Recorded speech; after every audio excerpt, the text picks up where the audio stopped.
मार्च 2026 दुनिया उस मुहाने पर खड़ी थी जहां से वापसी का कोई रास्ता नहीं था। अमेरिका और ईरान के बीच की कड़वाहट अब एक सीधे युद्ध में बदल चुकी थी और इस पूरी आग के बीच फंसा था भारत। आइए 2D एनिमेशन के साथ समझते हैं। ईरान के दक्षिणी तट पर स्थित चाबहार पोर्ट भारत के लिए यह सिर्फ एक बंदरगाह नहीं था, यह पाकिस्तान को दरकिनार करके अफगानिस्तान और मध्य एशिया तक पहुंचने की एक रणनीतिक धमनिका, स्ट्रेटेजिक आर्टरी थी। भारत ने यहां करोड़ों डॉलर्स और अपनी कूटनीतिक ताकत झोंक दी थी। सुबह के 9 बज रहे थे। हवा में समंदर की नमक वाली महक थी। भारतीय क्रू और इंजीनियर रोज की तरह अपना काम कर रहे थे। विशालकाय क्रेनें भारी भरकम कंटेनरों को मालवाहक जहाजों पर लाद रही थीं। सब कुछ शांत था, लेकिन ये वो शांति थी जो किसी बहुत बड़े तूफान से पहले आती है। पोर्ट के मुख्य कंट्रोल टावर में चीफ इंजीनियर आर्यन अपने ग्लास केबिन में बैठे हुए एक एनक्रिप्टेड डेटा फाइल चेक कर रहे थे। इस फाइल में भारत और ईरान के बीच होने वाले सीक्रेट लॉजिस्टिक्स की जानकारी थी। तभी अचानक आर्यन के डेस्क पर रखे वायरलेस रेडियो से एक खौफनाक और कर्कश आवाज आई। मेडे मेडे, रडार पर अननोन बोगीज। मैं दोहराता हूँ। इससे पहले कि रेडियो पर आवाज पूरी होती, पूरे चाबहार पोर्ट पर खतरे का लाल सायरन, इमरजेंसी सायरन पूरी ताकत से गूंज उठा। आर्यन झटके से अपनी कुर्सी से उठे और खिड़की की तरफ दौड़े। आसमान का रंग बदल रहा था। बादलों को चीरते हुए सुपरसोनिक अमेरिकी फाइटर जेट्स F-35S की कान फाड़ देने वाली आवाज आई। अगले ही पल धमाका। केबिन से कुछ ही दूरी पर डॉकयार्ड के पश्चिमी हिस्से में एक मिसाइल गिरी। आग का एक विशाल गोला आसमान की तरफ उठा। उसकी शॉक वेव इतनी तेज थी कि आर्यन के केबिन के बुलेट प्रूफ शीशे भी मकड़ी के जाले की तरह चटक गए और आर्यन छिटक कर जमीन पर जा गिरे। कानों में एक तेज सीटी बज रही थी। चारों तरफ धूल और धुआं भर गया था। आर्यन को समझने में 1 सेकंड भी नहीं लगा। अमेरिकी एयर स्ट्राइक शुरू हो चुकी थी। आर्यन ने खून से सना अपना माथा पोंछा। उसके दिमाग में सिर्फ एक ही बात थी, नीचे काम कर रहे 50 से ज्यादा भारतीय कर्मचारी। अगर उन्हें कुछ हो गया तो यह भारत के लिए एक बहुत बड़ी त्रासदी होगी। आर्यन ने अंडरग्राउंड बंकर का मास्टर की कार्ड उठाया और धुएं के बीच बाहर की तरफ दौड़ पड़ा। सीढ़ियों से नीचे उतरते ही नजारा किसी नर्क जैसा था। आग की लपटें, चीखते हुए लोग और लगातार बजता हुआ सायरन। सब लोग मेरी आवाज सुनो, बंकर की तरफ भागो, सेक्टर 4 की तरफ। आर्यन ने पूरी ताकत से चिल्लाते हुए अपने जूनियर इंजीनियर रोहन को जमीन से उठाया। तभी आसमान से एक और मिसाइल गिरी। इस बार निशाना था पोर्ट की पावर सप्लाई। पूरे पोर्ट की बिजली कट गई और उसी धमाके के झटके से 100-200 टन भारी लोहे की क्रेन चरमराते हुए ठीक उसी रास्ते पर आ गिरी जहां से आर्यन और उसकी टीम को बंकर तक जाना था। रास्ता ब्लॉक हो चुका था। सामने आग की दीवार थी, ऊपर से मिसाइलें गिर रही थीं और 50 भारतीयों की जान आर्यन के हाथों में थी। सर, अब हम क्या करें? हम सब मारे जाएंगे, रोहन ने घबराते हुए कहा। आर्यन ने आग की लपटों को देखा और फिर अपने लोगों को। उसने अपनी जैकेट उतारी और कहा, मेंटेनेंस टनल, हम सर्विस टनल से जाएंगे, मेरे पीछे आओ। जान हथेली पर रखकर आर्यन ने अपनी टीम को उस तंग और अंधेरी टनल से निकाला। हर कदम पर ऐसा लग रहा था मानो ऊपर से कंक्रीट गिरकर उन्हें जिंदा दफन कर देगी। लेकिन 15 मिनट की उस खौफनाक जद्दोजहद के बाद वे अंडरग्राउंड बंकर के भारी लोहे के दरवाजे तक पहुंच गए। आर्यन ने अपना की कार्ड स्वाइप किया। दरवाजा खुला। उसने एक एक करके सभी 50 भारतीयों को अंदर भेजा। सर, आप अंदर क्यों नहीं आ रहे? रोहन ने अंदर से चिल्लाकर पूछा। आर्यन ने बंकर के दरवाजे को बाहर से लॉक करने का बटन दबा दिया। उसकी आंखों में एक अजीब सा डर और दृढ़ निश्चय था। मुझे कंट्रोल रूम वापस जाना होगा रोहन। सर्वर रूम में भारत का क्लासिफाइड डेटा है। अगर वो डेटा इस हमले में किसी गलत हाथों में पड़ गया तो हमारी अर्थव्यवस्था और सुरक्षा दोनों तबाह हो जाएंगे। बंकर का भारी दरवाजा बंद हो गया। आर्यन अब बाहर बिल्कुल अकेला था। मौत के इस तांडव के बीच उसे वापस उस बिल्डिंग में जाना था जो किसी भी पल मलबे में तब्दील हो सकती थी। बंकर का भारी दरवाजा बंद हो चुका था। 50 जानें अब सुरक्षित थी, लेकिन आर्यन का मिशन अभी खत्म नहीं हुआ था। भारत का सबसे बड़ा कूटनीतिक राज और प्रोजेक्ट चाबहार का सारा एनक्रिप्टेड डेटा अभी भी मुख्य एडमिनिस्ट्रेशन बिल्डिंग के अंडरग्राउंड सर्वर रूम, जिसे वॉल्ट कहा जाता था, में मौजूद था। आर्यन ने एक जली हुई क्रेन के पीछे छिपकर सामने का नजारा देखा। एडमिन बिल्डिंग वहां से लगभग 400 मीटर दूर थी, लेकिन वो 400 मीटर का रास्ता अब एक सुलगता हुआ कब्रिस्तान बन चुका था। आसमान से एक और F-35 लड़ाकू विमान गुजरा और उसने डॉकयार्ड के तेल डिपो पर मिसाइल दाग दी। जमीन इतनी जोर से हिली कि आर्यन घुटनों के बल गिर पड़ा। हवा में जलते हुए रबर और पिघलते हुए लोहे की बदबू थी।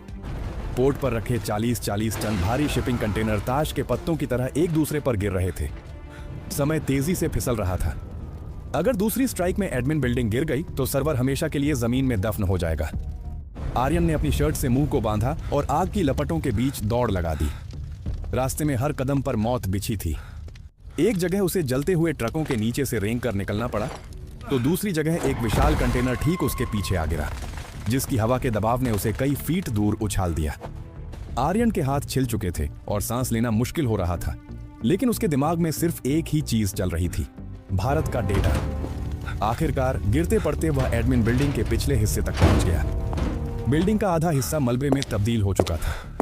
वह संकरी सीढ़ियों से होते हुए बेसमेंट की तरफ भागा। यहाँ नीचे अजीब सी शांति थी, जो बाहर के शोर से बिल्कुल अलग और डरावनी थी। सर्वर रूम के मेन गेट पर लगा बायोमेट्रिक लॉक बिजली कटने की वजह से डेड हो चुका था। आर्यन ने अपनी बेल्ट से एक भारी पाना रेंच निकाला और इमरजेंसी शीशे को तोड़कर मैनुअल लीवर खींच दिया। दरवाजा खुला।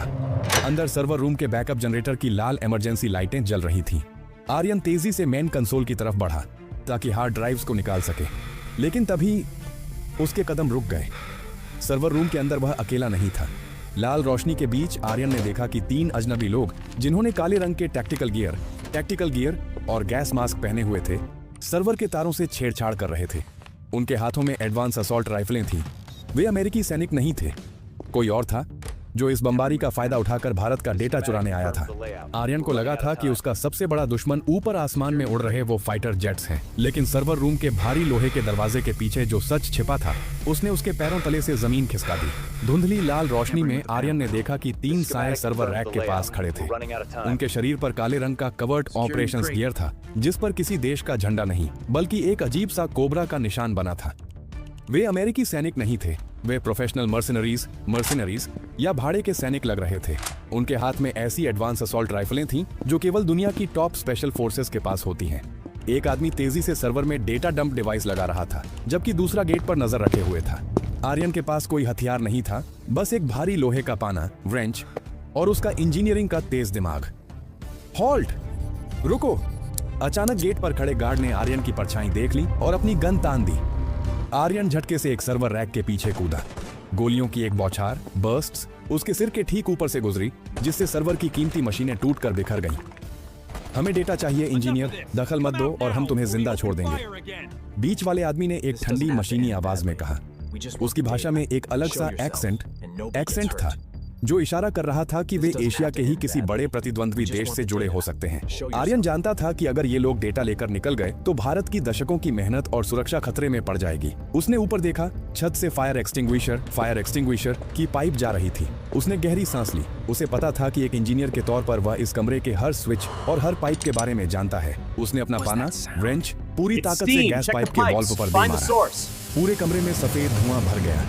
उन घुसपैठियों के नाइट विजन चश्मे उस घने धुएं में बेकार हो गए। वो कहाँ गया? मारो उसे! चीखने की आवाजें आईं। धुएं और अंधेरे के बीच आर्यन एक शिकारी की तरह रेंग रहा था। उसे सिर्फ डेटा की ड्राइव्स तक पहुंचना था और इन शैडो दुश्मनों को इस जलती हुई बिल्डिंग से बाहर निकलने से रोकना था। बाहर फिर से एक बड़ा धमाका हुआ, जिससे छत का एक हिस्सा उन मर्सिनरीज के ठीक बगल में आ गिरा। अब मुकाबला बराबरी का था। हथियार बनाम दिमाग, और समय रेत की तरह फिसलता जा रहा था। सर्वर रूम में चारों तरफ गैस का सफेद धुआं भरा है। गोलियों की आवाजें गूंज रही हैं। आर्यन रैक के पीछे छिपा हुआ है। आर्यन जानता था कि वह इन प्रोफेशनल किलर्स से ताकत में नहीं जीत सकता। उसे अपने दिमाग का इस्तेमाल करना होगा। धुएं के बीच आर्यन ने देखा कि मर्सिनरीज का लीडर मुख्य सर्वर रैक की ओर बढ़ रहा है। आर्यन ने धीरे से अपने पास पड़े एक भारी पावर स्टेबलाइजर का तार खींचा। जैसे ही मर्सिनरी उस रैक के पास पहुंचा, आर्यन ने स्विच चालू कर दिया। हाई वोल्टेज के झटके ने मर्सिनरी को दूर फेंक दिया।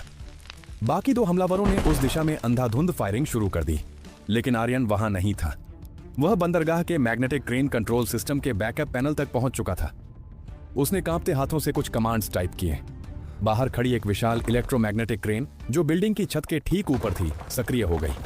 उसकी भारी चुंबकीय शक्ति ने सर्वर रूम की लोहे की छत को ऊपर की ओर खींचना शुरू कर दिया। बिल्डिंग चरमराने लगी। भागो, ये छत गिर रही है! मर्सिनरीज चिल्लाए। यही मौका था। आर्यन ने सर्वर से वो 3 मुख्य एन्क्रिप्टेड हार्ड ड्राइव्स निकाली और उन्हें अपनी वाटरप्रूफ जैकेट की जेब में डाल लिया। लेकिन अब बाहर निकलने का रास्ता बंद था। एडमिन बिल्डिंग का मुख्य गेट ढह चुका था। ऊपर से एक और मिसाइल बिल्डिंग के ऊपरी हिस्से से टकराई। पूरी मंजिल ताश के पत्तों की तरह ढहने लगी। आर्यन ने ऊपर देखा। कन्वेयर बेल्ट का एक टूटा हुआ हिस्सा जो सीधे समुद्र की तरफ जाता था, अभी भी लटका हुआ था। अगर मैं इस पर कूदा तो या तो बचूंगा या सीधा मौत के मुंह में, उसने खुद से कहा। उसने एक लंबी दौड़ लगाई और मलबे के बीच से छलांग लगा दी। पीछे से गोलियों की आवाजें आ रही थीं, लेकिन आर्यन अब हवा में था। वह कन्वेयर बेल्ट के लोहे के ढांचे पर गिरा और फिसलते हुए नीचे की ओर जाने लगा। नीचे आग की लपटें थीं और बगल में समुद्र की लहरें।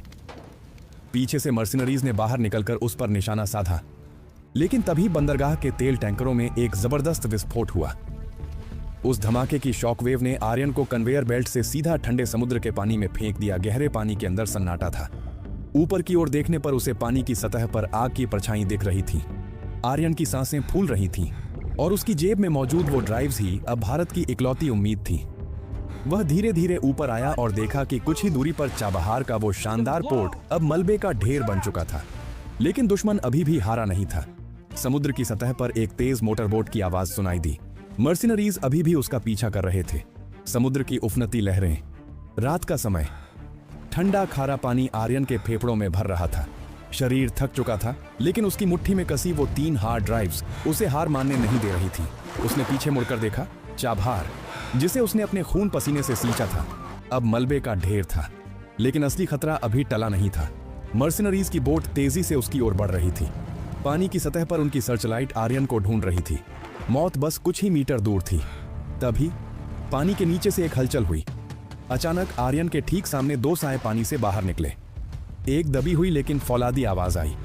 वे भारतीय नौसेना के मार्कोस थे, एक गुप्त मिशन पर तैनात भारत के सबसे घातक योद्धा। एक कमांडो ने आर्यन को सहारा देकर अपनी जेमिनी बोट पर खींच लिया, जबकि दूसरे ने मर्सिनरीज की बोट पर सटीक निशाना साधा। मर्सिनरीज की बोट का इंजन धुआं छोड़ने लगा और वह दिशाहीन होकर घूमने लगी। ड्राइव सुरक्षित हैं? कमांडो ने पूछा। आर्यन ने कांपते हाथों से ड्राइव्स उनकी तरफ बढ़ा दी। जैसे ही वे गहरे समंदर की ओर बढ़े, क्षितिज पर भारतीय नौसेना का एक विध्वंसक डिस्ट्रॉयर जहाज धुंध के बीच से प्रकट हुआ। यह एक अघोषित रेस्क्यू ऑपरेशन था।